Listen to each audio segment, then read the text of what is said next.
Alright, what's going on guys? Today we're going to take a look at another World Championship winning deck in Magic the Gathering's history. And this time, it's Blue-Black Faeries, the deck that won the championship in 2008. I think the title pretty much says it all. It's a tribal fairies deck. Yep, basically blue-black control with some fairies. Yep, that's it. So standard at the time was composed of the Lorwyn and Shadowmoor blocks, the Shards of Alara block, and the 10th edition core set. The tournament took place in Memphis, Tennessee, and the deck was piloted by Antti Malin. So, if you aren't familiar with fairies, they are a lot like spirits and modern at the moment. Spirits are great at doing three things: being aggressive, being evasive, and being very tricky to play against. They put down a lot of power very fast, they'll have flying, and they are really pesky and just difficult to deal with. And fairies were basically spirits before spirits were spirits. They were the original kind of tricksy tribal blue creature before spirits became more popular with Innistrad. So to give you an idea, it played Spellstutter Sprite and Vendilion Click. Spellstutter Sprite is just a 2-mana 1/1 with flying, but it gets to counter a spell when it enters the battlefield. Now technically that spell has to cost less than the number of fairies you control, but remember, this is tribal fairies. So basically it's a 2-mana counter spell that also just so happens to put out a 1/1 fairy. A counter spell that costs 1 colorless, 1 blue is already pretty good, and it also just puts out a 1/1 flyer, so that's pretty good. The Click is a 3-mana 3/1 with flying and flash that, when it comes into play, you can look at the opponent's hand, choose a non-land card, and put it on the bottom of their library. They do get to draw a card, but the idea is to look at their hand and take away something that's going to give you problems. Plus, it's a 3-power creature in the air, and it has flash, so it can come in as a combat trick. So, like I said, very tricky, just like spirits. With these two creatures, you get hand disruption, you get a counter spell, and also you're putting evasive power on the battlefield. That's basically fairies in a nutshell. The deck also played Sower of Temptation and Mistbind Click. The Sower of Temptation is a 4-mana 2/2 with flying, so that's not crazy, but you get to steal a creature for as long as you control the Sower. I mean, think about that. Not only are you getting a 2/2 flyer, but you're stealing a creature for just 4 mana. You don't usually get to take one of your opponent's creatures for just 4 mana, and also you get a 2/2 with flying. And sure, the Sower does need to stay in play, but this deck was running a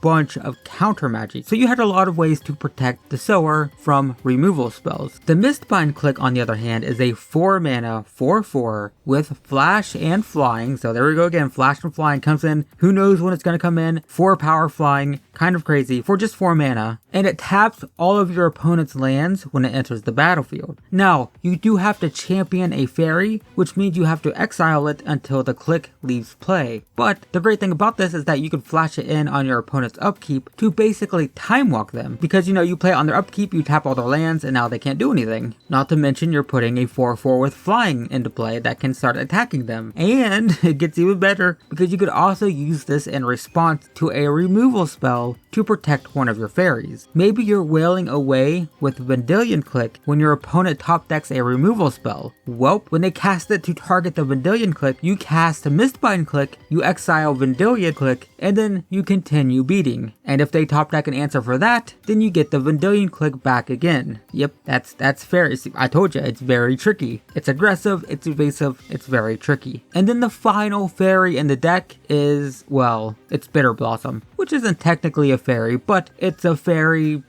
factory. Each turn you lose a life, and you put a 1/1 flying fairy rogue into play. This card can absolutely win games. Even though you lose life for each fairy, they attack the opponent every turn, so while you lose 1 life per turn, your opponent loses 1, then 2, then 3, then 4, and so on and so forth. So basically for your opponent, the damage is adding up, quicker and quicker, whereas you're just losing 1 life per turn. That's the idea. These tokens are also great for chump blocking. I mean, let's say your opponent is attacking with a 5/5 every turn, you can put one of these in front of it, and now you're only losing 1 life per turn instead of 5. That's not the best, but basically you're preventing 4 damage per turn just by having this in play. And, realistically, that's probably not going to happen very often because, the rest of the deck is blue-black control, and your opponent's creature shouldn't be too much of a problem. So for starters, they played Thoughtseize and Cryptic Command. Thoughtseize lets you pick any non-land card from your opponent's hand for the cost of a black mana and 2 life. It's also very on flavor for the deck because it was kind of a fairy card, not not technically, but you know, look at the art. And Cryptic is a very versatile blue control spell. You can counter any spell, return target permanent to its owner's hand, tap all creatures your opponents control, or draw a card, and you get to pick 2 of those when you cast it. Also, Thoughtseize, Cryptic Command, Bitter Blossom, Vendilion Click. Yeah, this is starting to sound like a modern deck, am I right? But this was standard legal, so pretty cool. Anyway, the deck also played Remove Soul and Broken Ambitions for more counter spells. Remove Soul can only counter creatures, but it does it for just 2 mana. And Broken Ambitions counters something unless the opponent pays X. It also has a Clash ability, but that's not very important. This is basically like a Power Sync or a Syncopate-esque spell. That's the idea. Oh, and in case you're wondering, the Remove Soul is functionally identical to Essence Scatter. Wizards of the Coast shifted away from Remove Soul because the name Remove Soul feels like it should be a black spell. I mean, if you put a black border on this thing, and yeah, you see, it just feels like it should be black. It's kind of an odd title for a blue counter spell. So they shifted away from it and started printing Essence Scatter instead. Just a bit of trivia there. Right, moving on, the final 2 cards in the deck were Terror and Agony Warp, which were creature removal spells. Terror can only destroy creatures that aren't black or artifacts, and was basically a less good Doomblade from the early days of the game. But just look at that art. I mean, pretty creepy, right? And who can forget the original? Oh yeah, I know, right? Spooky. Anyway, and then Agony Warp can kill a creature with toughness 3 or less, and it can also give a different creature, or the same creature, -3, -0, so it had a lot of versatility. You could kill one creature and defang another creature, or you could just target a big creature so you could block and kill it with a fairy token or 2, you know, so on and so forth. And yeah, that's actually the deck. Moving on to the mana base, first it played Fairy Conclave and Mutavault, and the important thing here is that they both can animate into fairies. Remember, the Mutavault has all creature types, so they can up your fairy count for a Spell Stutter sprite, or you can use them to champion with Mistbind Click. Alternatively, they're just attackers. I mean, the Fairy Conclave is a 2-power flyer, which is pretty good for a land. 2 power in the air on a land is not bad at all, and the fact that it was a fairy, even better. The deck also played Secluded Glen, Sunken Ruins, and Underground River as dual lands. The Secluded Glen comes into play untapped if you reveal a fairy, Sunken Ruins is part of the Filter Land cycle, and Underground River, of course, is a pain land. And then the deck played a few basics, 6 islands, 2 swamp, and that's it. That's the mana base, and that brings us to the sideboard. As always, we won't go too in-depth here, as that requires an understanding of the entire metagame, but the deck had an extra Sower of Temptation in the sideboard alongside Glen Elendra Archmage, which is a 4-mana 2/2 flyer that you can sacrifice to counter a non-creature spell. And it has Persist, so it comes back into play so you can do it a second time. That's pretty fantastic, but it's in the sideboard just in case your opponent isn't playing non-creature spells. But if they are, pretty great. The deck also plays Flash Freeze to hate out red and green decks, and Infest to wipe the board of small creatures. It also has Ponder, which is banned in Modern, and Mind Shatter, which makes a player discard X cards at random. And then finally the deck has Jace Beleren, which is not the best Jace ever, but a Jace nonetheless. And that's it. That is Blue-Black Faeries. Just an incredibly trick-heavy tribal deck with a ton of blue-black control magic. If you've ever played against fairy control in Modern or Pauper, or you know, Spirits as well, then you probably know how it feels. Not fun to play against, but pretty good when you're piloting the thing. Anyway, that is the deck that won the World Championship in 2008. Now, you are a little bit more familiar with Magic the Gathering's history and another classic deck from years past. If you enjoyed this video and want to see more World Championship decks like this, I have an entire playlist dedicated to them, and you can find a link to that in the description below. Also consider subscribing, as there will surely be more to come in the future. But in the meantime, thanks for watching, and I will see you